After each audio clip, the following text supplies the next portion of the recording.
All right. Welcome, everybody, to Knox Makers. Tonight is Tuesday. That means that it is our social night and show and share night. We do have a sign-up list that people signed up for things they want to show off. We have several things on here, so we're going to go ahead and get started. First up is Adam, who's going to show Beatles statue. Yep. All right.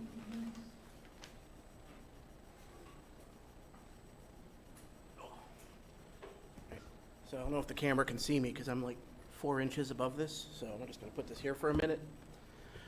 All right. So the idea behind this project, and I'll show it off in a minute, but I want to tell the backstory behind it. My mom was a music journalist back in the day, and she retired from that a few years ago. But if you ever go to her house, her entire living room is all decked out in Beatles memorabilia. Every wall, every surface is all Beatles stuff. And when I told her a couple years ago that I was getting into 3D printing, buying 3D printers, stuff like that, she started nagging me to print her a Beatles statue. And I kept putting her off. It's like, well, I'll do that later. My printer's not really designed for quality. I don't know that I have the scale. I don't have the right materials. Excuse. So finally, she brought it up again a few months ago, and I was like, you know what? I'm going to build the damn thing. Sorry, the darn thing. And so thus started a project that was supposed to be a few-hour project, just throw some stuff together, print something, and it'll be done, and it turned into a monstrosity. But nobody here knows about that, right? So I'm going to start with a few pictures of the build process, and I'll show the finished product at the end. So this is the most complicated project I've ever undertaken, with multiple, crossing multiple disciplines. So I printed this on my Anycubic Photon Mono resin printer. And you can see here, this is the gooey birth of Ringo, I believe. So taken partially through, I've got him curing right here. And here's what he looked like completed. After a few, this one is actually Paul, but it's after a few layers of paint. He's ready to go, and then here's how I was drying them in my laundry room, suspended from a bicycle, suspended from the ceiling. Here's all 4 of the guys printed along with the wood that would eventually become the base. And then this is also, I've done the most design work going into this. So I did a full mock-up of what the base was going to look like in Fusion 360. And I'm sure Brian is looking at this and seeing that very thin edge right around the top and cringing horribly. But I didn't see that until pieces started flying off of the router table later. So yeah. Here's the actual design for what the base was going to look like. And then an exploded view, which decided to go a different way. So there's 6 pieces total, a base, a top, and then 4 walls that all had very tiny details that did not come out on the router table real well. And then, stop that, go away. Really? Well, okay, apparently I don't know how to work my own phone, so I don't know how to, what did I do here? Anyway, you can kind of see inside of it. This was the plan for how it was going to look. It was just going to be a little ridge around the outside that held up the top piece. That plan ended up getting scrapped because it required me to have a 1/16 of an inch of wood after being passed through the router table, and that just didn't happen. And then this right here, why is it doing this suddenly? Machine? There we go. So this is the inscription that I'm putting on the front of it. I haven't gotten this piece yet. This is the only piece of this project I wasn't able to make myself, and that's because when I actually tried to put this on my tiny CNC, I snapped about 3 CNC bits before I admitted I had no idea what I was doing. So this is on order and should be arriving this week, but it's the only piece of this that isn't done. Here is what the base looked like after the first revision. I thickened up the outer wall around the top surface. That is a piece of glass mirror inlaid in there. The glass turned out to be a mistake. It came out terribly. It was messy. The mirror backing chipped off of the glass, so I ended up scrapping it and going with a piece of acrylic. I think that's the last picture. Yeah. So, finished project. And normally I pass my projects around, but this is a little fragile, and if somebody dropped it, I would cry. So I'm just going to set it up here on the table for you guys to check out. But here, how do I zoom? Here's the finished project. So there's the 4 of them. The base is Paduke with a boiled linseed oil finish. The top surface is black acrylic that I cut on the laser cutter. We've got the 4 guys printed in resin, and then 4 coats of paint on top of them. Spent about 2 hours sanding each of them. The whole thing's hollow, so the pieces can be repositioned as long as I replace the acrylic. They can be moved, the new holes can be drilled. It works pretty well. The only thing missing is the plate, which will be added this week. So that's that.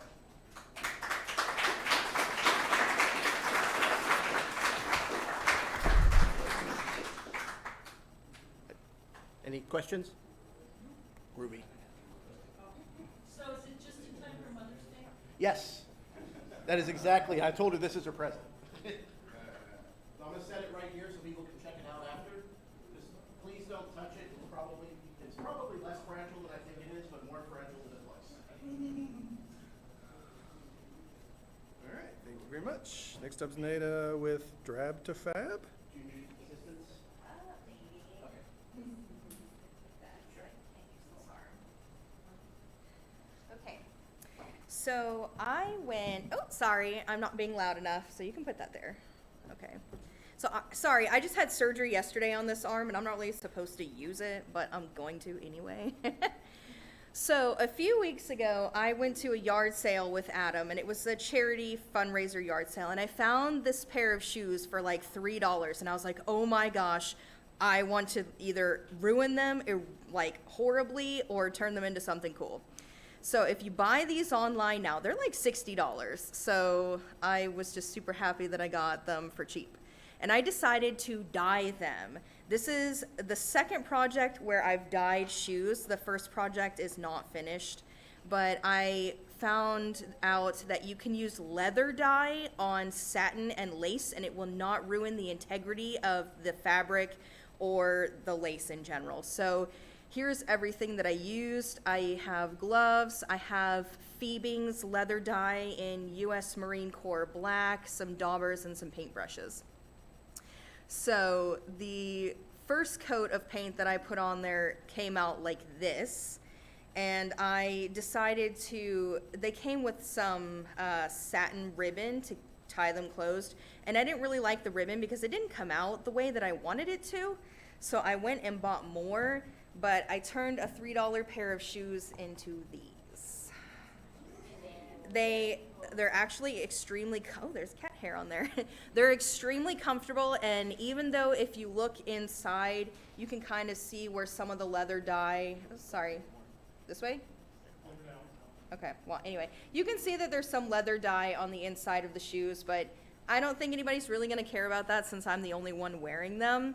But my goal is to wear these in our first anniversary photo shoot in hopefully like a month. Hopefully. Yeah, well, I hope we're doing it in sometime in June. You know something I don't? What's happening here? Well, yeah, so it'll be our first anniversary, and yeah, so yeah, so I painted these, or dyed them rather, so that I could wear them in the photo shoot that I'm hoping that he agrees to do. So yeah, that's my project, and I'm super happy with them. I have another pair of shoes that I will present at a later date, but this is the first project that came out successful. So hoping for the next one. Thank you.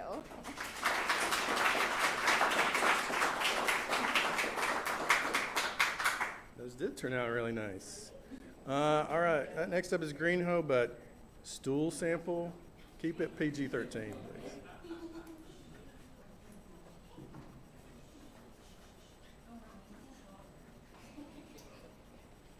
Hey guys. So I follow with the Scandinavians, and I have a lot to say about my stool. So I taught a class at the Dogwood Arts Festival a couple weeks ago now. And anyway, took 13 people through making a stool, and let's call it 90 minutes. I had, I don't know, at least one of the students showed up to a 90-minute class 87 minutes into it, which was a thing. So thank you to John Dale for hanging around till it was all done. Anyways, this is the one that I made to demonstrate to everyone what we were trying to accomplish. And I just finally got it done, so I figured I'd bring it in and show it to you guys, because this is a class that I intend to offer in the shop in the near future. It's a little different than the stools that I normally make. I made this design so that it could be more readily mass-produced. I usually do all of the joinery and stuff by hand, notching all the legs so they sit flat with the bottom. On this one, I did it a little bit different. I took the opportunity to buy some massive new tools. These are kind of cool. This is a chamfering tool. This allows me to chamfer the inside, or I guess the bottom of the seat. And this is a tenon cutter, which allows me to quickly cut the tenons on the tops of the legs. And this cuts the corresponding angle to mate with that. And these are both razor sharp. I probably shouldn't be throwing my hands all over them. But they're super cool. It's a very quick, very fast way to make something like this. So if that is something that strikes your interest, you want to learn a little bit about three-legged furniture, which I have a passion for, let me know, and I'll try to get that class going. I also did a little bit of carving on it. It's really subtle, but I was really bored and home alone with my child the other day, so I put a bunch of vines and leaves on one leg. Anyways, I'll send this around so you guys can take a look at it. It's kind of cool.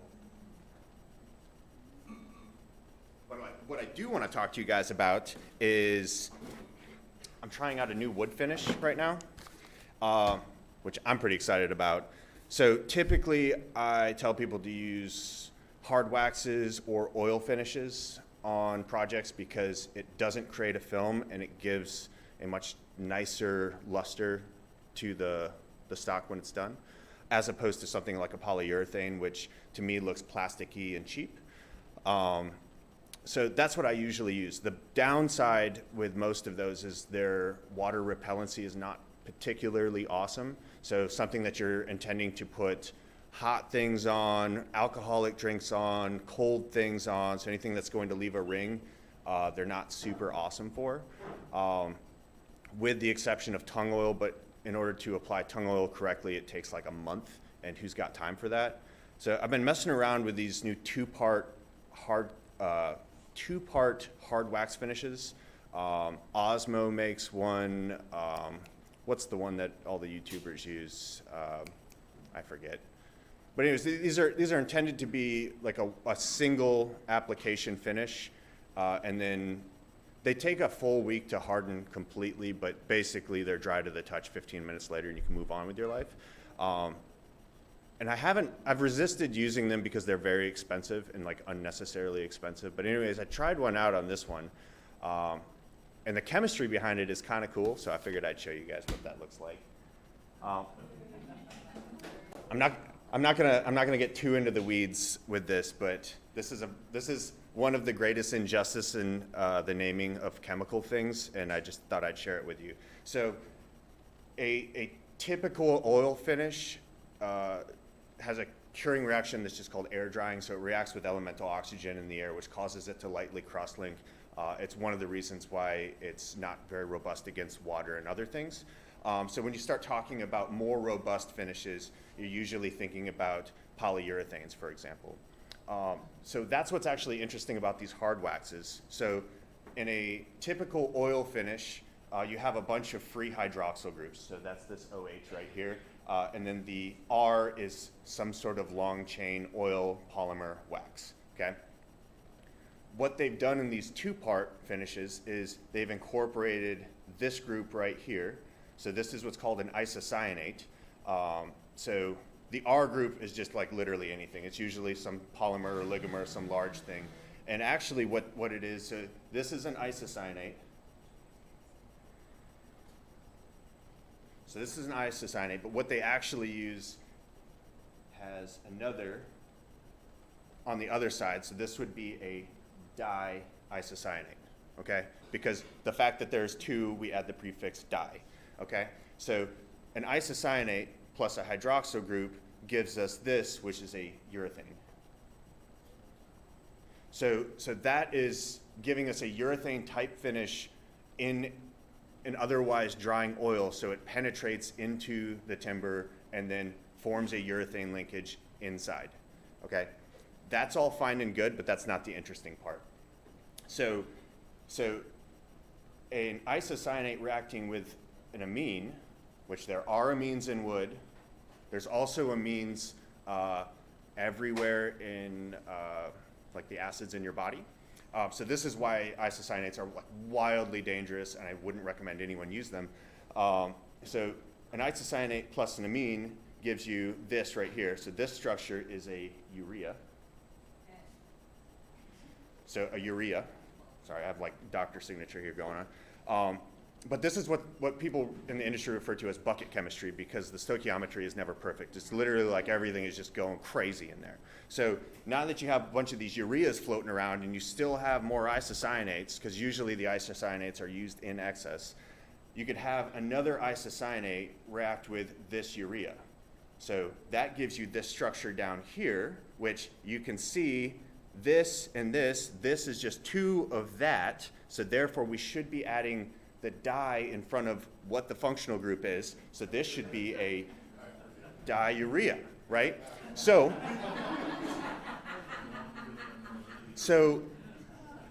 if you spill isocyanates on your body or inhaled it in any way, shape, or form, you will be covered in diarrhea. Except whatever a-hole decided that this shouldn't be a diarrhea, this should be a birette. And I hate that person. That's it. That's all I wanted to say. Any questions? Yes. What? I heard you got busted at Sandy. I did, yeah. The worst day of my life. So the tenon you were showing, does it also do the angle you need automatically? Or do you need? So it's a chamfered tenon, so it does neck down to a cylindrical 1.25 inch, but it comes off with, so normally I would cut the shoulder so it meets flat with the bottom of the stool. And this one, I take one step out of it and automate it so it basically fits into the stool at any angle. Just makes it easier, takes one step out of it, yeah. For the Osmo, and you're using two-part Osmo, right? I forget the brand that I'm using. I think it's Natura or Natura. It comes out of the Czech Republic. Yeah. So, you had mentioned Osmo, because I use that as well. Mhm. And it says to mix them, but I've not mixed them. I was curious if you know durability, if you don't mix it, is it the same, or is it just the mixer is good for drying it faster? So it comes in two parts. So one part is only this with wax in it, and then the crosslinker will be a mixture of diisocyanates. So if you don't add the crosslinker, then you just have a regular hard wax finish. There's nothing wrong with that. It will still air dry as everything else does. Adding that gives you a little bit more of a, I mean, it's a greater cross-linking density, so it's just going to be a more robust finish. So there's not like a huge difference, like, oh, I'm gonna get scratches, or some, yeah. I don't notice it, but I'm. So this is not really a scratch-resistant thing because it's a penetrating oil. It's not giving you like a durable finish. It's going to densify the surface ever so slightly, but really what you're looking for on these is an appearance and a resistant to like water and other solvents. Yeah. Anything else? You mentioned the expensive finish. It was expensive. Do you have any experience with Rubio Monaco yet? Oh, that's the one I was trying to think of. This is the same as Rubio Monaco. You know, everyone's going to tell you theirs is better, but I've looked into them. They're all a hard wax finish with a mixture of diisocyanates, so they're not going to be any different. And like I said, I cannot believe that this is legal to own in your house. This is so reactive. Like, I would not recommend anyone have this in their house, because if your kids or your animal consume it, like, they will die like horribly. So, yeah. Safety question, if you find yourself covered in diarrhea, how should you treat that? Oh man, time machine. Yeah, yeah, yeah. No, this will react with. So the reason you use isocyanates is because they react with absolutely everything. So any soft tissue they touch, they're going to polymerize. They're going to do horrible things. It'd be the worst thing ever if it ended up in your mouth or you breathed it in. So, yeah. Cool. Thanks, y'all.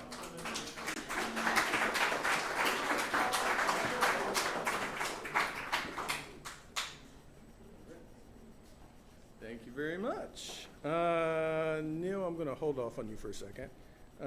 Martin, I'm going to show ViewMaster camera.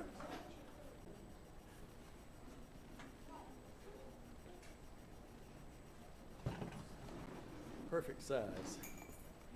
How many have enjoyed a ViewMaster, holding one in your hands to enjoy a three-dimensional scene? My introduction was when I was 3 or 4, when my interpupillary distance became enough that I could actually see the three-dimensional scene, and the introduction was with themes like The Three Little Pigs, where there was a diorama, 7 scenes and 2 images each to make the three-dimensional scene that I would then emulate with my modeling clay. Then how many, before the recent discussion in the off-topic channel of Mattermost, knew that there was a ViewMaster camera that you could use to make your own little reels like this? Like this.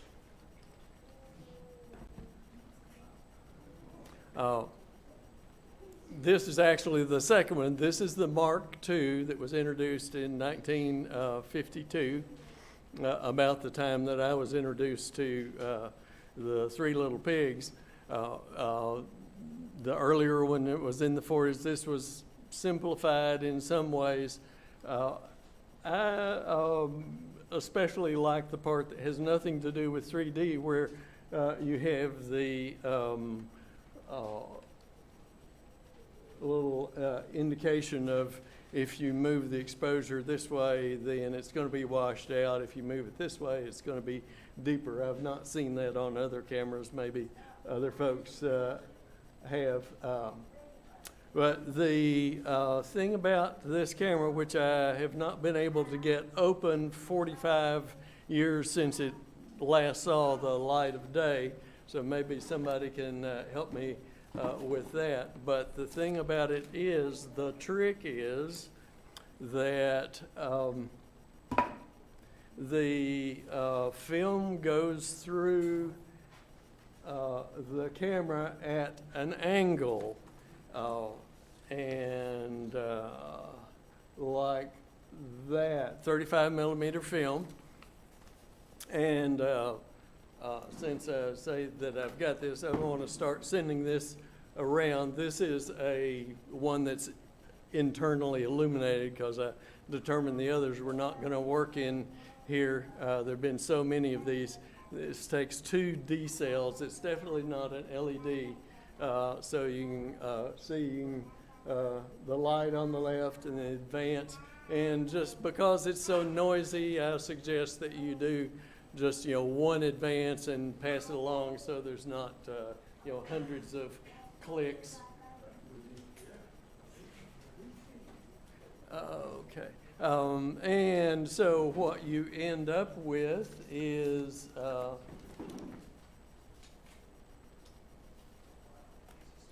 film that looks like this, and backlight. Well, we'll go without the backlight. You can see, zoom out, or just move this up here. A couple of these are punched out. This is one that was washed out, just like the illustration on the front. And the next step after you get this process, and please tell them, please don't punch it, is you use the puncher. So you're putting the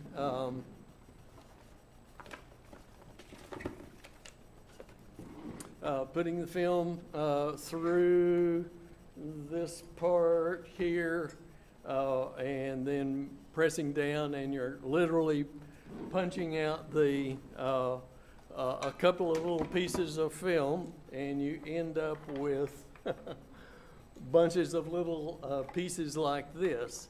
The next step is to assemble that into the reels. So there's the Viewmaster personal stereo reel mount. Some of these have been assembled, and a few are yet to be assembled. And you do this with a Viewmaster film inserter.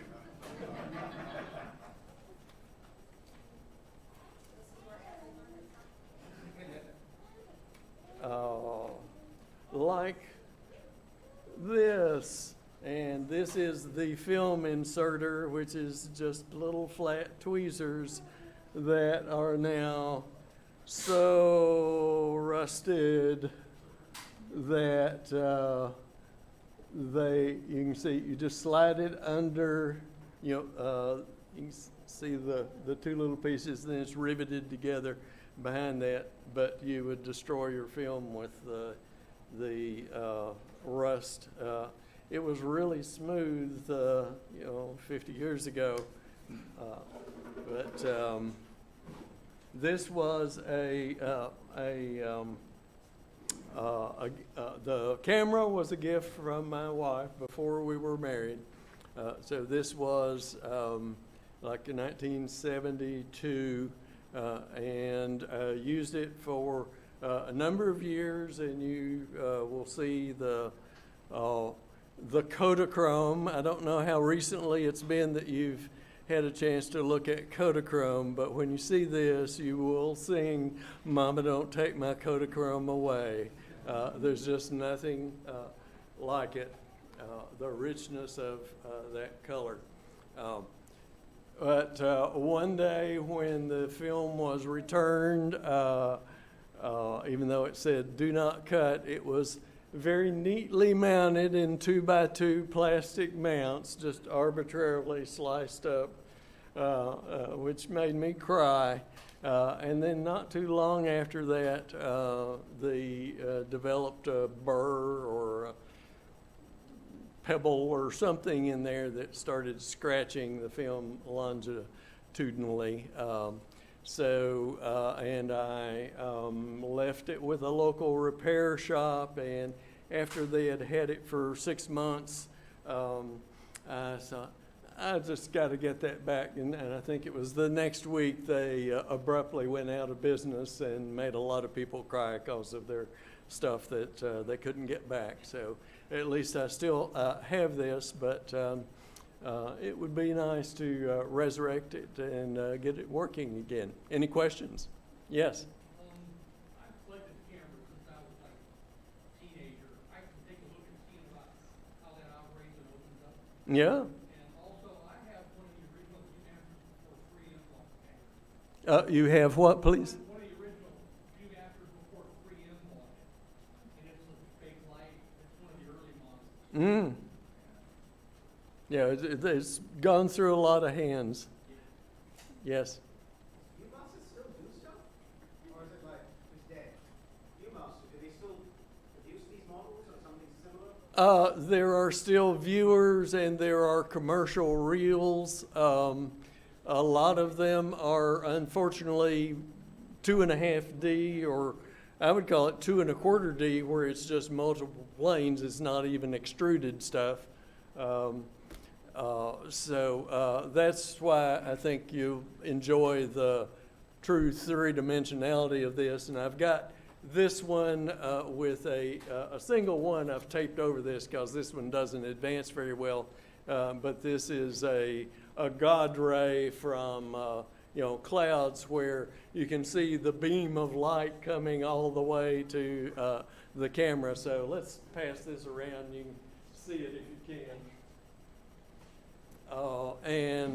So there's the millions of the things have been sold. Yes.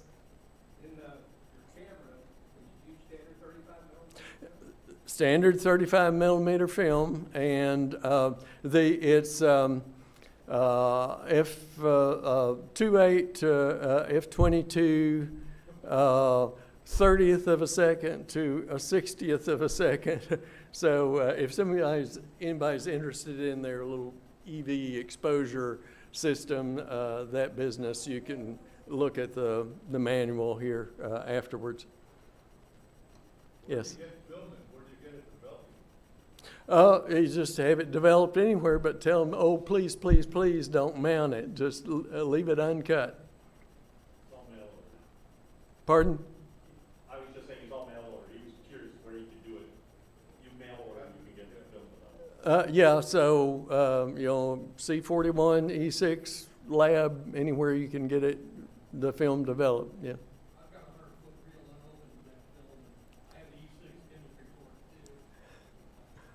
it too. It's, it's a tiny image. You saw this, so it's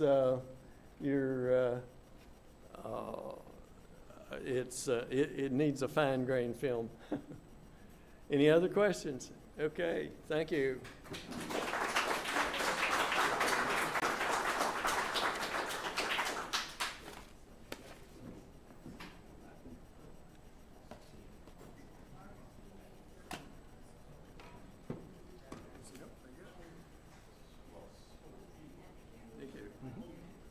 All right, that was a nice little trip down memory lane.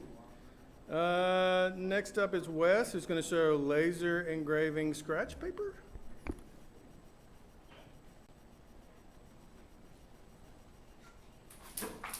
Whoa. All right. Yeah, so laser engraving scratch paper is something I saw on YouTube, someone that was following.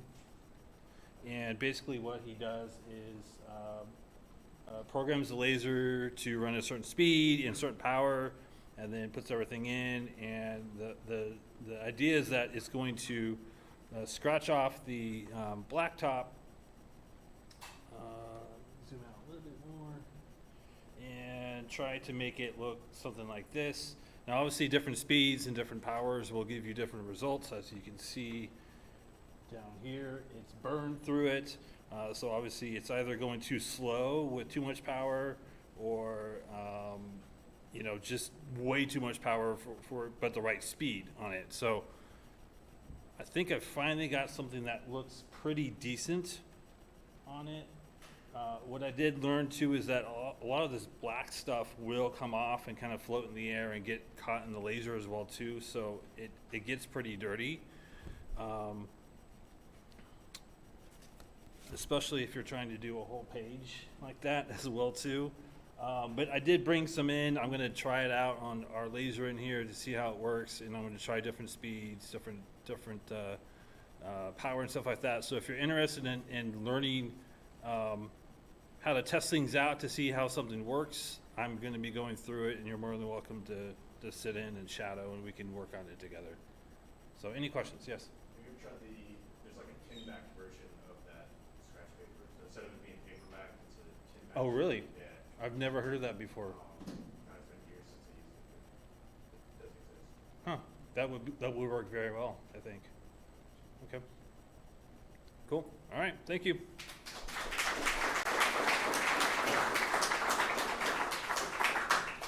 right, thank you, Wes. It's a good opportunity to see the laser at play here after show and share.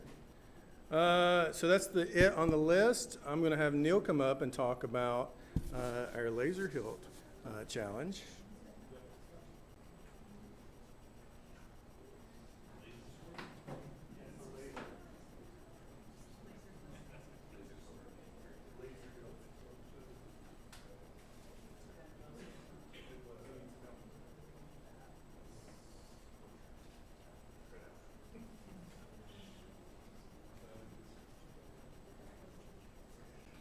I have a show of hands who was at the Makers Market this weekend. All right, good. This was the first opportunity I had to get to Makers Market. First two times I was out of town, so conflicts did not permit. I had a blast. I stood there for 5 hours getting people to look at lightsaber hilts and listening to some of their comments and everything, and asking them to please vote. So, thought I picked it up. There were a lot of votes. So we got the tally from Mattermost, the poll that was online for members, and then got to count up all of these little slips of papers, and I've got results, but I'm going to keep you in suspense a little bit longer. Some of the statistics that were kind of interesting regarding this, the voting was, if I can get it here. If you weren't following it on Mattermost, the poll that we had, there were, let's see, 56 votes on Mattermost, which was a pretty good showing. 56 votes is roughly, I think it was about 17% of the number of members in Knox Makers. And at the Makers Market, where, let's see, it was 564 visitors to Makers Market. There were 128 of these ballots that were dropped in the box. That makes roughly 23% of people who visited voted for these. The thing that I found most interesting, on the ballots we did have a place where somebody could put comments, where they would just put first the number of the item. We had them displayed, as I'm sure most of you saw, they were displayed on a board, 5 on one side, 5 on the other, and people would come and have a chance to look at them and then cast their vote. There were some that got some comments, and there were some that really got a consistent reaction. So before I do announce who the winner was, or actually who the winners were, surprise, there's 3 people I would like to single out for their contribution. And the first one is,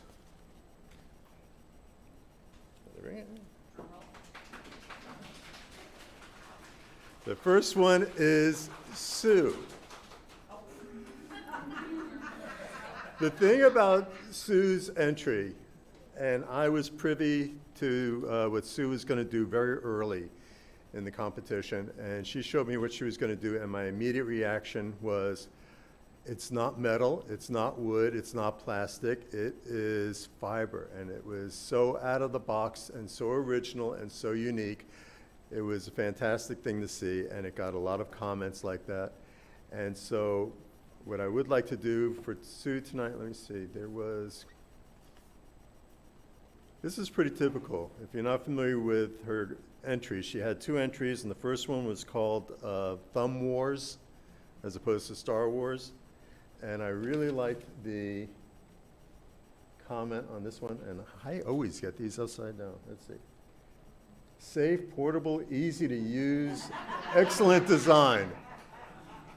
And for me, that really said it. And what I was not familiar with Thumb Wars, but I was really pleased and amazed how many people came up and immediately knew that it was Thumb Wars. And so it got some good votes here. I'm not going to say how many votes, but Sue, Tracy B donated this and to be used as a prize. And I have to say that when I started looking at this and started thinking about Thumb Wars, it just seems so appropriate. It is a cube. Now, I don't know if this is going to show up very well in here, but when you look through one window, it's Yoda. When you turn it over to the next window, you can barely see. I don't know if you can get enough light here to see it. It's Darth Vader. So this reminded me very much of Thumb Wars. And Sue, this one's for you.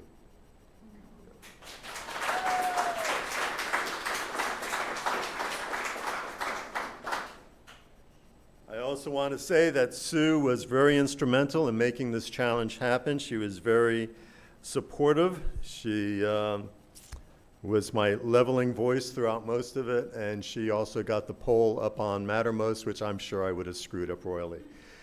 Next one I'd like to mention is, and I want to go back to something. If you're familiar, the rules in this challenge was very simple. There were no rules.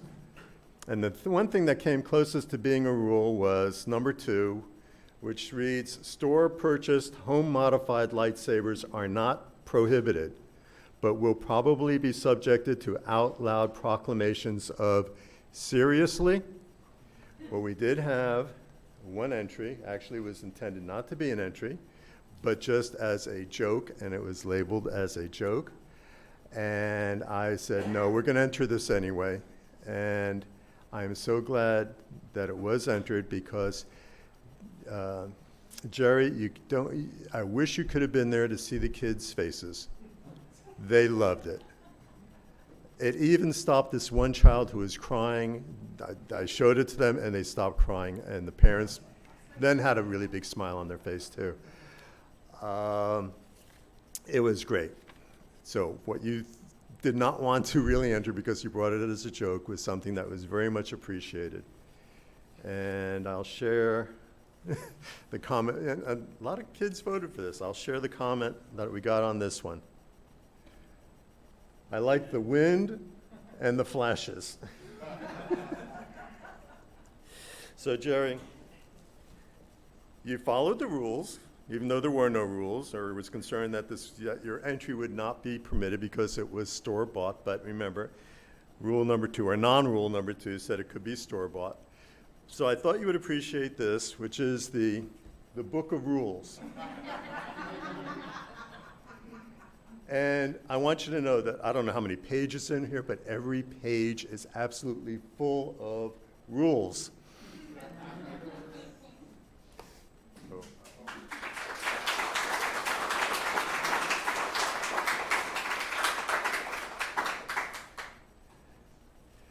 You know, when we walked out of here last week, it was like there were those, every one of these hilts was fantastic. I would not say there was a single one that just was not incredibly ingenious or creative and really well thought out. But when we walked out of here, there was like 2 that really stood out, like okay, these are the one, this one's gonna win, no, this one's gonna win. You know, there's just the one prize, and we're pretty sure that were the 2 that were gonna win. So, let's see, do I have to show these? Yeah, okay, this one's next. One of those that got really a lot of attention and appreciation was number 8. And those of you who were here will appreciate the comment there. Loved the story. This was Brian, who came up here and not just showed us a wonderful hilt, which I am going to show again here. Oh, I thought I got it. Bear with me.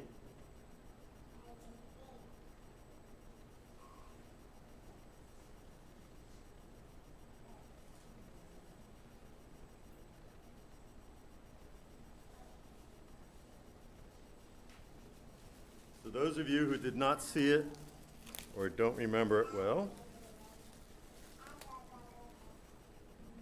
this was Brian's entry. Let me see.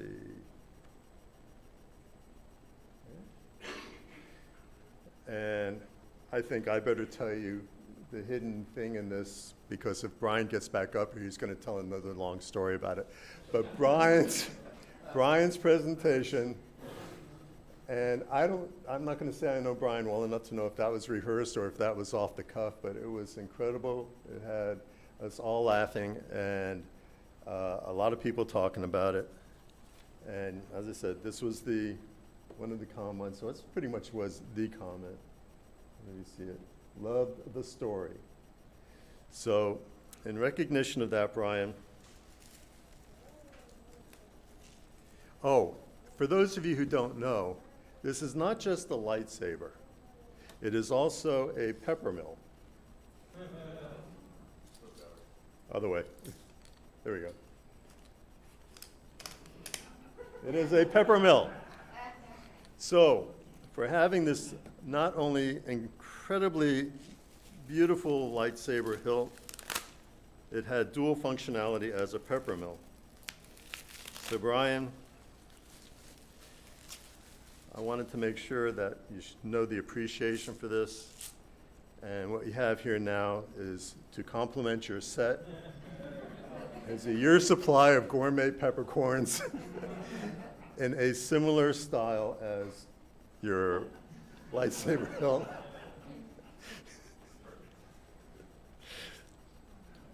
So this is for you.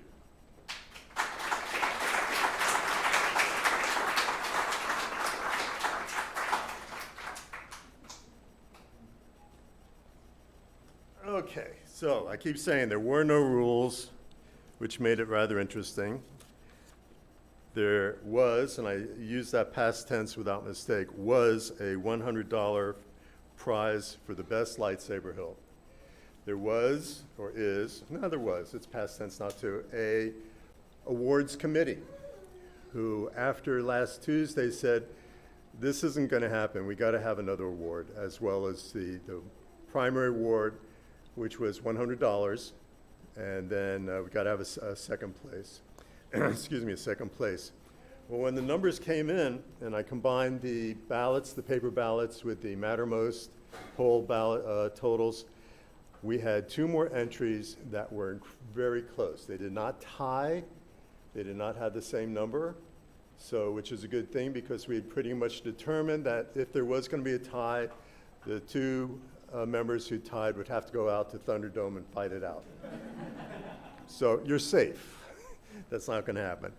We have 1 entry that got 31 votes total, and another entry that got 32 votes total. So the awards committee said, okay, well, we'd originally decided there was going to be a $50 award for the second place person, but now we have 2 that were so close together, we didn't like the idea of someone missing out because of 1 vote. So the decision was one of them would get $31 and the other one would get $32, $1 per vote. Seemed equitable to me. The 31 votes, not only did you tell a good story, you built a beautiful lightsaber. Go try it.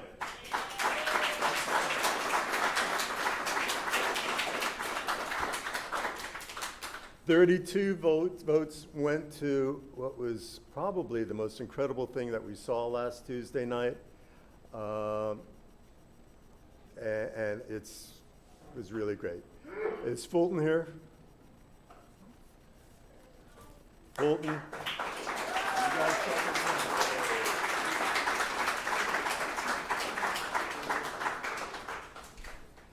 Okay, so does anybody want to know who the grand winner was? Okay, this is amazing because it goes beyond this. This particular lightsaber hilt just blew them all out of the water with 57 votes. 57 out of, let's see, what is it? 184 votes, 128 votes? No, 184 votes. And that is going to Daryl.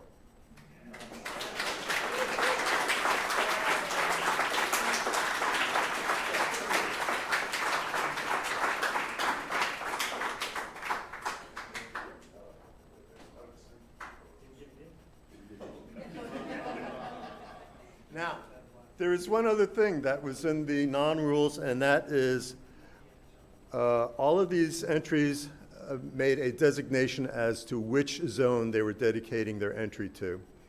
And I'd say most of the zones were represented. The zone who was going to get the most votes would have bragging rights. The zone that got the most, had the most number of hilts dedicated to it was woodworking. But the zone that won bragging rights only got mentioned once, and that was blacksmith. So, Daryl, you did it again. You got your bragging rights.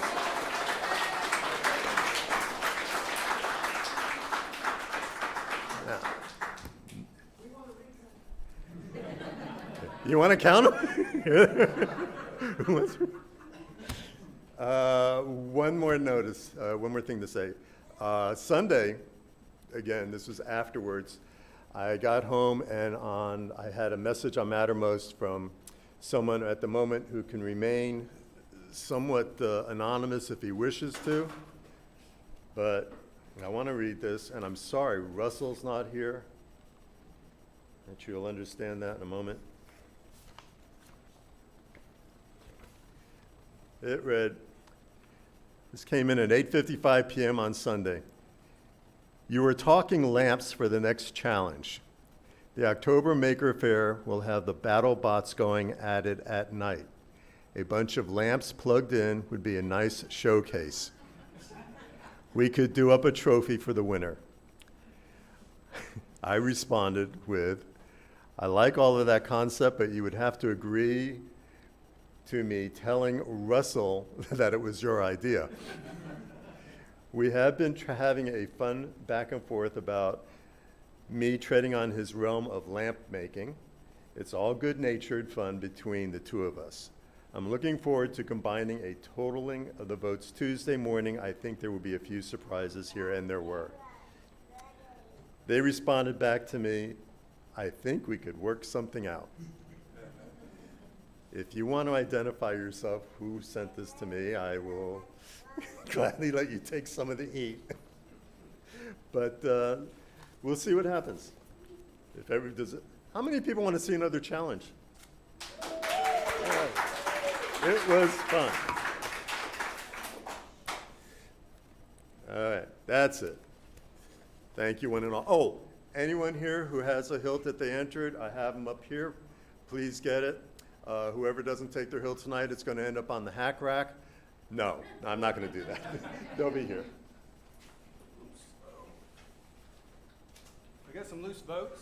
We need to recount. I saw them, they fell on. Can we get a big round of applause for Neil for putting so much work into this?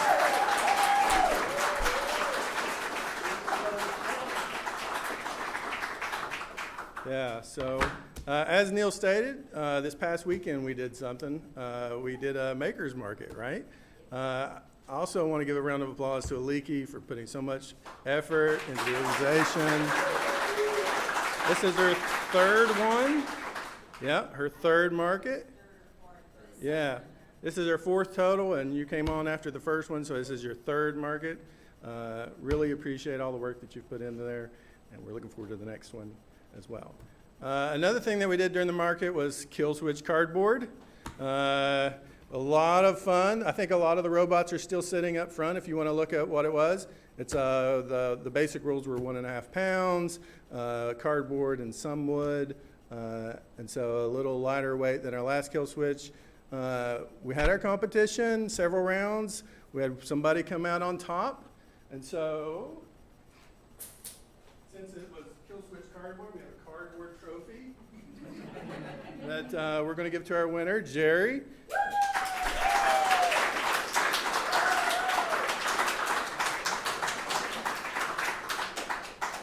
There you go. Yeah, so big congratulations. I think he's excited enough. We're going to do it again in the fall. We're going to do Kill Switch again in the fall. It'll be 3-pound robots. I think we're all pretty excited about that. All right. Kill Switch cardboard, lightsabers, classes. Let's talk about classes. This Friday is the Machining 100. It's already sold out. Sorry. Next Tuesday, after show and share, we're having a new member onboarding. If you're not familiar, that is a requirement for membership here. It is also a good way to learn about Knox Makers and why we do the things we do. So please join us for that. We'll have a show and share, we'll have a small break, and then we'll go into new members onboarding. That's Tracy and Isaac. You can listen to them talk a little bit. Next Saturday at 1 is Stitch and Bitch. Get to socialize and hang out and sew things and make things and talk and have a good time. It's a good social time. Then the Monday after that is Woodworking 101. There are tickets for that. That just went up, right? Get it fast. They sell out fast. And so right now that's the only, at least for the next 2 weeks, that's the only class up that has tickets available. So grab them fast. I think that's it. That's all that I have to say. Yes? One more comment, if I may. Yep, sure.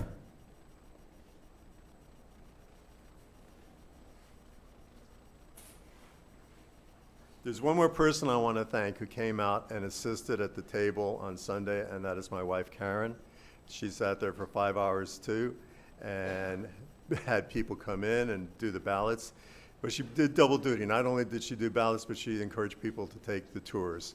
And she had so much fun, and I'm proud to say that she now wants to become a member of Knox Makers.